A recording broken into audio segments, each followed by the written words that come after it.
Hello everyone, I welcome you to my channel Service English Classes.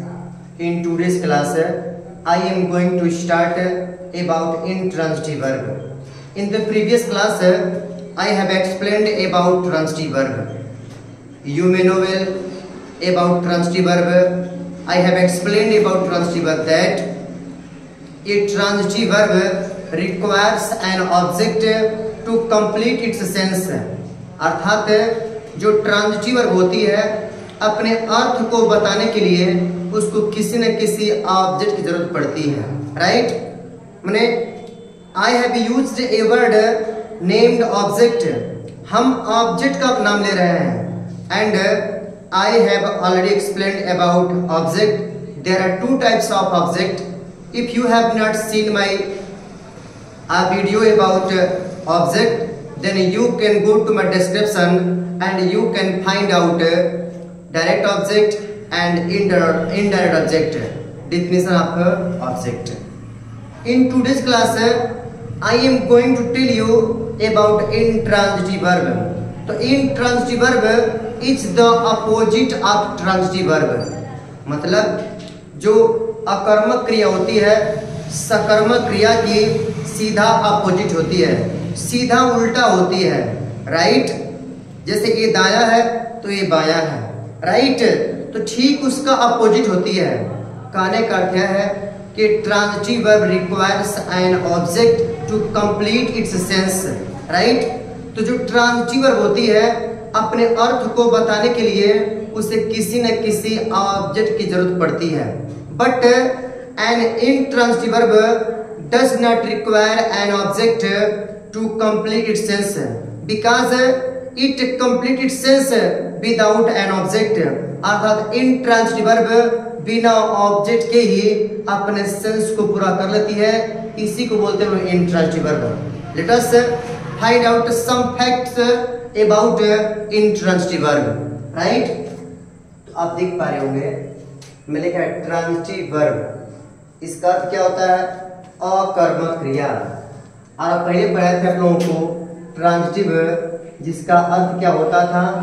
सकर्मक क्रिया, right. ऐसा सीधा उल्टा क्या होता है आपका? अकर्मक क्रिया, अकर्मक क्रिया, राइट। तो आपको सकर्मक क्रिया में बताया है सकर्मक क्रिया वह होती है जिसके साथ ऑब्जेक्ट होता है, राइट। सकर्मक क्रिया वह होती है जिसके साथ ऑब्जेक्ट होता है।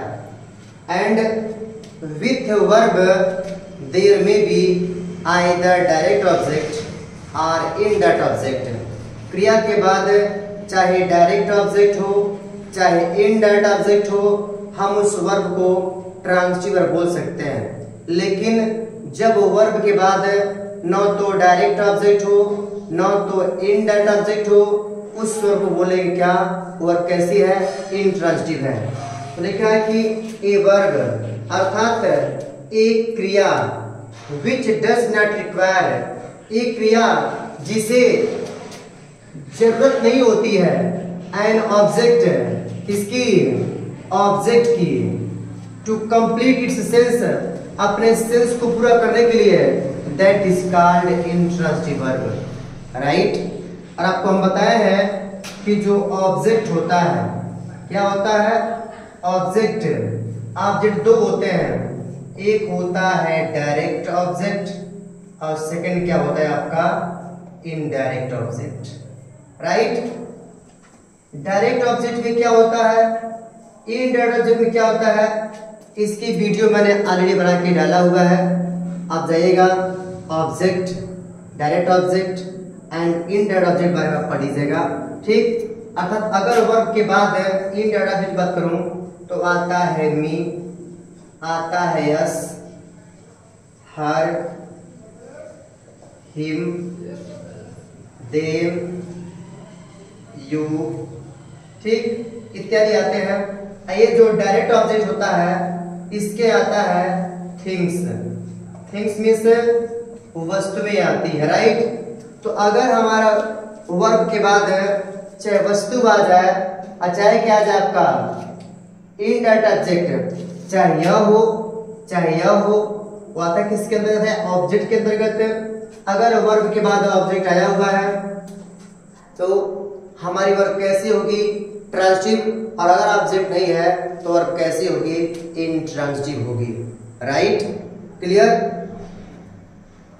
अच्छा, we eat bread. We means हम, ईट मीन्स खाते हैं, और खाते हैं तो क्या खाते हैं? ब्रेड। ब्रेड मीन्स रोटी खाते। देखिएगा, ऑब्जेक्ट ज्ञात करने का अपना एक तरीका होता है। अगर वर्ब के पहले चाहे व्हाट, अच्छा है क्या, whom, अगर इनसे हम क्वेश्चन करते हैं, वर्ब के पहले इनसे क्वेश्चन करते हैं, तो जो हमको मिलेगा वो क्या होगा? आपका जो आंसर होगा वो होगा ऑब्जेक्ट। और जब ऑब्जेक्ट मिल गया तो जो वर्ब होगी, वर्ब क्या होगी आपकी? ट्रांजिटिव। और अगर आपका आंसर नहीं मिलता है, आंसर नहीं मिलता है, तो आपकी वर्ब कैसी होगी? आपकी वर्ब होगी इंट्रांजिटिव। इंट्रांजिटिव। राइट, मेरी बात समझ में आई? व्हाट और whom, इस बात का याद रखिएगा। We eat bread. We means हम, ईट मीन्स खाते हैं, ब्रेड मीन्स रोटी। हम रोटी खाते हैं। देखिए मैं यहाँ पे कर दूं वीट, हम खाते हैं, तो कुछ न कुछ तो खाते हैं ना। तो हम क्या खाते हैं? देखिए हमने क्या प्रयोग किया? व्हाट लगाया। हम क्या खाते हैं? तो आपका जवाब होगा, आंसर मिलेगा कि हम रोटी खाते हैं। क्या खाते हैं? अच्छा, ब्रेड है ना, ये ब्रेड क्या आपका है? ऑब्जेक्ट। क्या है? ऑब्जेक्ट। और जब हमको ऑब्जेक्ट मिल गया तो ये हमारी ईट वर्ब है ना, ये क्या हो जाएगी? ये आपकी हो जाएगी ट्रांजिटिव वर्ब। कैसी हो जाएगी? ट्रांजिटिव। राइट, अच्छा इसी देखते हैं, वी ईट टू लीव। अब आप देख पा रहे होंगे, वी मीन्स हम, ईट मीन्स खाते हैं, यहाँ पे दिया है टू लीव, जीने के लिए। हम जीने के लिए खाते हैं। तो आप बताइएगा, इसमें कहीं ब्रेड, चाहे फूड, चाहे वेजिटेबल्स, ऐसा कुछ दिया हुआ है? हम क्या खाते हैं दिया इसमें कहीं नहीं ना। तो आप देख पा रहे होंगे यहाँ पर जो ईट है, न तो कोई फूड है, न तो खाने की कोई सी चीज ही है। अतः यह हमारा जो टू लीव है ना, इसे बोलते हैं लोग इन्फिनिटिव। क्या बोलते हैं? इन्फिनिटिव। राइट, भैया इन्फिनिटिव ऑब्जेक्ट के अंतर्गत नहीं आता है, तो हम कह सकते हैं जो हमारे ईट है वो कैसी वर्ब है? इंट्रांजिटिव है। राइट, फिर बात करते हैं, the boy broke the glass. लड़के ने शीशा को तोड़ दिया। लड़के ने शीशे को तोड़ दिया। अब जानते हैं गिलास में शीशे होता है, गिलास में गिलास भी होता है। लड़के ने गिलास तोड़ दिया, लड़के ने शीशा तोड़ दिया। राइट, तो लड़के ने क्या तोड़ा? तो आप कहिएगा लड़के ने क्या तोड़ा? तो गिलास तोड़ा। तो ये हमारा क्या है? ऑब्जेक्ट है।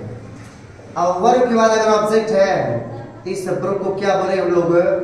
ट्रांजिटिव बोलेंगे। यहाँ देखते हैं, द ग्लास ब्रोक। गिलास है, ठीक, मेज पे रखा हुआ है, गिर गया तो क्या हुआ? टूट गया। द ग्लास ब्रोक, शीशा टूट गया। अब देखिए यहाँ पे दे रहा है क्या? शीशा क्या टूटा। अब ये अपना अर्थ कंप्लीट करने के लिए इसे किसी ऑब्जेक्ट की जरूरत नहीं पड़ती है। अतः हम कह सकते हैं कि हमारी क्या है? वर्ब। और वर्ब के बाद न तो यू है न तो मी, कुछ भी नहीं है। अतः हम कह सकते हैं जो ब्रोक हमारा है वो हमारा इंट्रांजिटिव वर्ब है। राइट, आप देख पा रहे होंगे यही ब्रोक यहाँ पे ट्रांजिटिव है, यही ब्रोक यहाँ पे क्या है? इंट्रांजिटिव है। क्यों? क्योंकि इसके बाद ऑब्जेक्ट दिया है, ऐसे कोई ऑब्जेक्ट नहीं दिया है। ठीक, माने you can understand it well after watching the video of direct object and indirect object. Direct object और इनडायरेक्ट ऑब्जेक्ट की वीडियो देखने के बाद ही आप जज कर पाएंगे कि द वर्ब इज ट्रांजिटिव और intransitive. So I ask you to watch the video related to object, direct object and इन डॉट ऑब्जेक्ट, ठीक। He open the door, he means वह, ओपेंड मीन्स खोल दिया, डोर मीन्स दरवाजा, उसने दरवाजा खोल दिया। बताइएगा उसने क्या खोला, तो आप कहेंगे उसने दरवाजा खोला। तो जब क्या से क्वेश्चन कर रहे हैं तो क्या से क्वेश्चन कर जब जो जवाब मिलता है वो क्या होता है आपका है ऑब्जेक्ट। अच्छा जब ऑब्जेक्ट मिल गया ना तो उस वर्ब को क्या बोलते हैं हम लोग हैं, उससे बोलते हैं हम लोग है ट्रांजिटिव वर्ब। यहाँ देखते हैं द डोर सून ओपेंड, अब दरवाजा क्या हुआ, जल्दी ही खुल गया, दरवाजा जल्दी ही खुल गया। तो अब देखिए क्या है, ये आपकी है वर्ब। अब वर्ब के बाद कोई ऑब्जेक्ट है, चाहे मी, चाहे अस, चाहे हर, हिम, ऐसा कुछ है नहीं ना, ये अपने आप हुआ ना, ठीक। तो ओपेंड हमारे क्या हो जाएगा इसका, जब कोई ऑब्जेक्ट नहीं है तो क्या हो जाएगा आपका इंट्रांजिटिव वर्ब, राइट। ही बर्न्ट हिज फिंगर, ठीक। यहाँ पे देखो क्या कर रहा है, बर्न मीन्स जलाना भी होता है, बर्न मीन्स जलना भी होता है।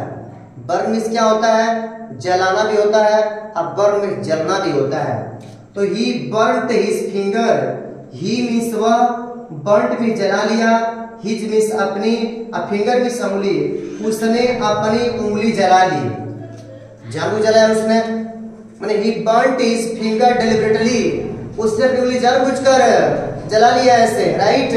तो इस कंडीशन में पूछेगा उसने क्या जलाया, उसने क्या जलाया, तो आप कहिएगा उसने अपनी उंगली जलाया। तो जो हिज फिंगर है आपको मिलता है ऑब्जेक्ट, क्या मिलता है ऑब्जेक्ट। और जिस वर्ब के बाद ऑब्जेक्ट होता है उसी वर्ब को क्या बोलते हैं लोग हैं ट्रांजिटिव वर्ब, राइट। अब देखिए यहाँ पर he burnt with rage, rage की इंग्लिश गलत है, सही है RAZ। He burnt with rage, rage में होता है ज्वाला, क्या होता है ज्वाला होता है, लपट निकलती है। तो ही मीन्स बर्न्ट भी जल गया, विथ रेज मीन्स वह आग की लपट से, अंगारे से क्या हुआ, वह जल गया, जल से नहीं जलाना।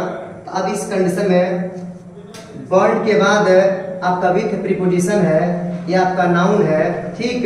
ये ऑब्जेक्ट नहीं है, ये ऑब्जेक्ट वह किसे जलता है, वह आग के चिंगारी से क्या होता है, जल जाता है। अतः हमारे जो बर्न्ट है या फिर वह जल गया, और जो जलना होता है आपका इंट्रांजिटिव वर्ब के अंतर्गत वह आती है।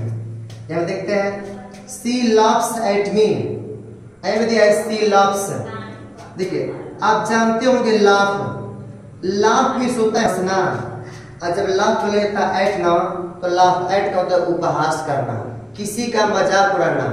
तो सी लाफ्स एट मी, वह मेरा मजाक उड़ाती है, वो मेरे पर हंसती है, राइट। तो किस पे हंसती है, किसका मजाक उड़ाती है, तब कहिएगा मी का। तो मी यहाँ पे क्या है, मी यहाँ पर है ऑब्जेक्ट, क्या है। और जब ऑब्जेक्ट मिल गया ना ये जो वर्ब हमारी क्या हो जाएगी ट्रांजिटिव वर्ब, ठीक है। सी लाफ्स, वह हंसती है, मतलब उससे अपने काम को पूरा करने की जरूरत नहीं है। सी लाफ्स तो हंसती है, लाफ्स के बाद कोई ऑब्जेक्ट नहीं है, अतः हम कह सकते हैं कि लाफ हमारा क्या है intransitive verb, right. I walk my horse, गौर कीजिएगा, the horse walks, the horse walks, ठीक है, वॉक।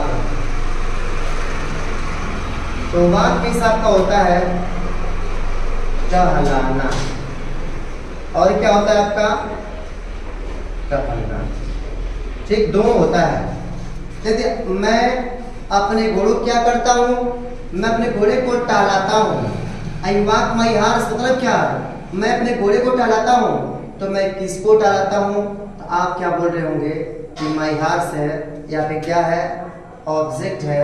और जब ऑब्जेक्ट मिल गया तो वॉक हमारी क्या हो जाएगी ट्रांजिटिव वर्ब। यहाँ देखते हैं द हॉर्स वॉक्स, घोड़ा टहलता है, यहाँ पे जो वॉक्स है क्या हो जाएगा आपका इंट्रांजिटिव वर्ब हो गया, राइट। तो ये रहा हमारा आज का क्लास है जो आधारित था इंट्रांजिटिव वर्ब पर, राइट।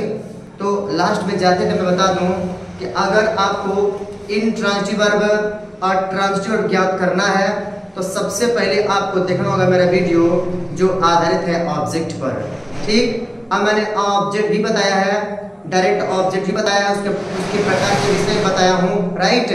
और उसको देखने के बाद अगर इस वीडियो को देखेंगे तो 100% मैं श्योर हूँ कि आपको मेरी वीडियो समझ में आएगी। अब इसके बाद पढ़ेंगे हम लोग कि कौन कौन से some facts about verbs, verbs के विषय में और भी कुछ आवश्यक रूल है, उसके विषय में बात करेंगे। मिलते हैं नेक्स्ट क्लास में। Thank you.